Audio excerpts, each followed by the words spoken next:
Voltei, pessoal. Vamos lá, então. Vamos ler juntos aí o capítulo 10 do transporte. Artigo 39. Aos maiores de 65 anos fica assegurada a gratuidade dos transportes coletivos, públicos, urbanos e semi-urbanos, exceto nos serviços seletivos e especiais,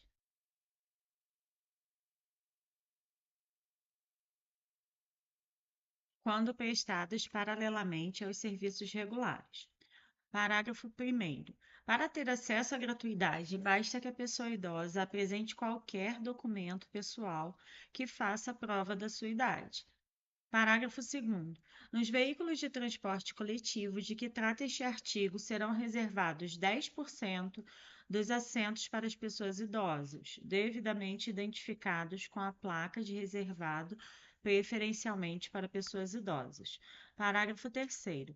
No caso das pessoas compreendidas na faixa etária entre 60 e 65 anos, ficará a critério da legislação local dispor sobre as condições para exercício da gratuidade nos meios de transportes previstos no caput desse artigo.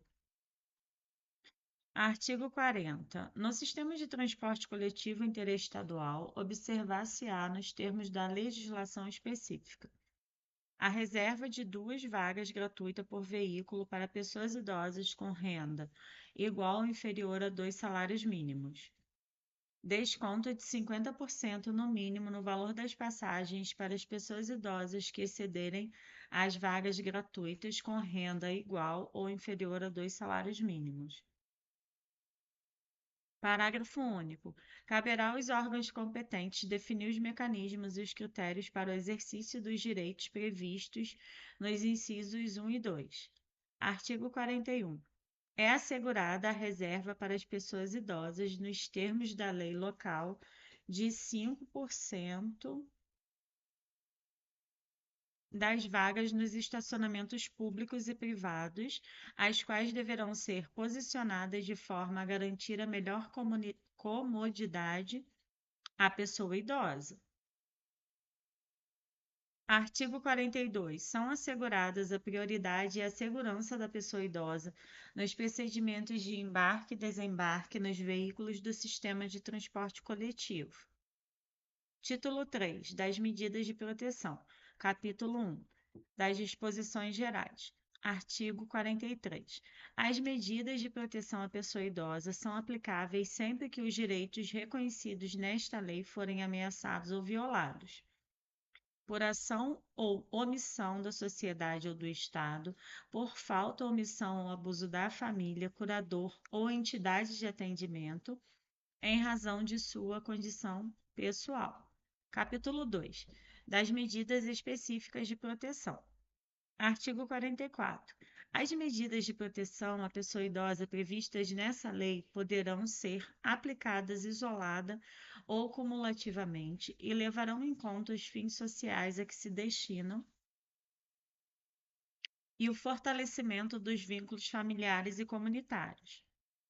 Artigo 45. Fica verificada qualquer das hipóteses previstas no artigo 43, o Ministério Público ou o Poder Judiciário, a requerimento daquele, poderá determinar, dentre outras, as seguintes medidas: 1. Encaminhamento à família ou curador mediante termo de responsabilidade, orientação, apoio e acompanhamento temporários, requisição para tratamento de sua saúde em regime ambulatorial, hospitalar ou domiciliar. 4. Inclusão em programa oficial ou comunitário de auxílio, orientação e tratamento a usuários dependentes de drogas lícitas ou ilícitas, à própria pessoa idosa ou à pessoa de sua conveniência que lhe cause perturbação.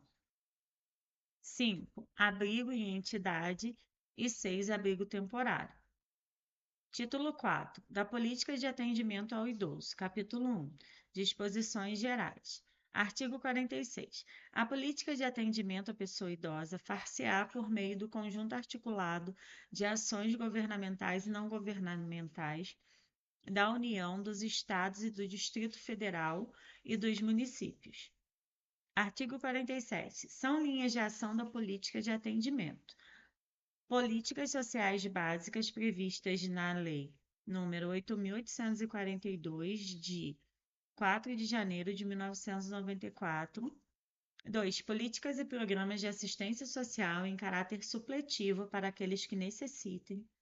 3. Serviços especiais de prevenção e atendimento às vítimas de negligência, maus tratos, exploração, abuso, crueldade e opressão. 4. Serviços de identificação e localização de parentes ou responsáveis por pessoas idosas abandonadas em hospitais e instituições de longa permanência. 5. Proteção jurídico-social por entidades de defesa dos direitos das pessoas idosas. 6. Mobilização da opinião pública no sentido da participação dos diversos segmentos da sociedade no atendimento da pessoa idosa.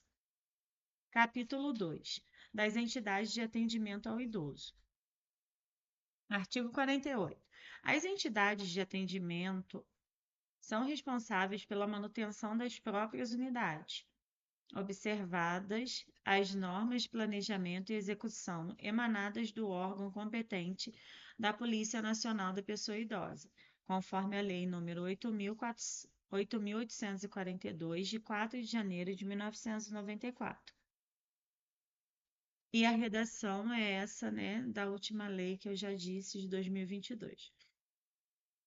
Parágrafo único. As entidades governamentais e não governamentais de assistência à pessoa idosa ficam sujeitas à inscrição de seus programas perante o órgão competente da Vigilância Sanitária e o Conselho Municipal da Pessoa Idosa, e, em sua falta, perante o Conselho Estadual ou Nacional da Pessoa Idosa, especificando os regimes de atendimento observados os seguintes requisitos.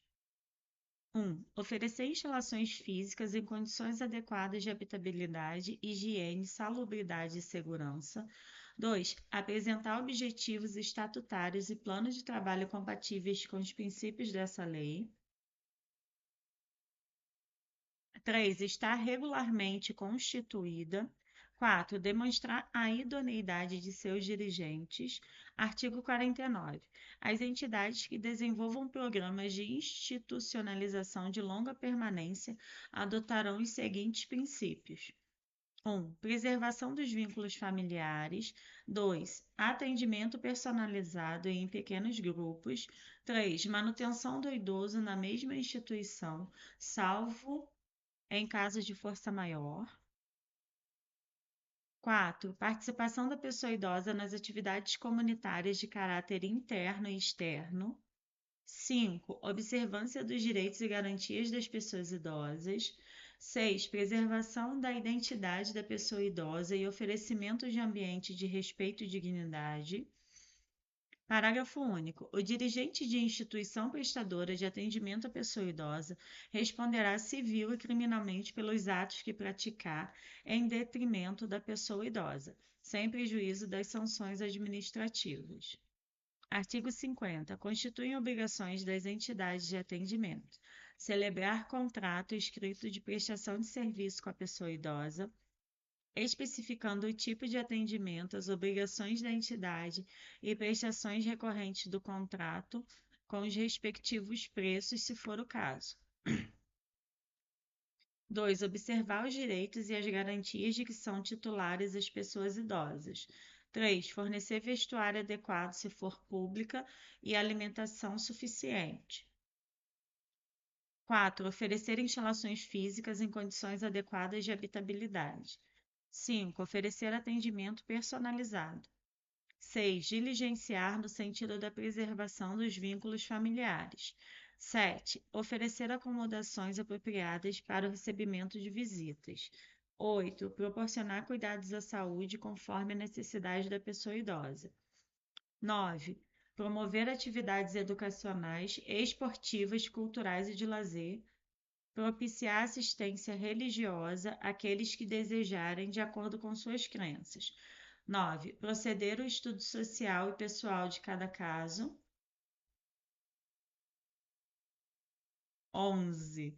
Proceder ao estudo social e pessoal de cada caso. 12. Comunicar à autoridade competente de saúde toda ocorrência de idoso portador de doenças infecto-contagiosas. 13. Promover ou solicitar que o Ministério Público requisite os documentos necessários ao exercício da cidadania àqueles que não estiverem na forma da lei. 14. Fornecer comprovantes de depósito dos bens móveis que receberem dos idosos. 15. Manter arquivo de anotações no qual constem data e circunstâncias do atendimento, nome da pessoa idosa, responsável, parentes, endereços, cidade, relação aos seus pertences, bem como o valor de contribuições e suas alterações, se houver, e demais dados que possibilitem a sua identificação e a individualização do atendimento. 16. Comunicar ao Ministério Público para as providências cabíveis a situação de abandono moral ou material por parte dos familiares. 17.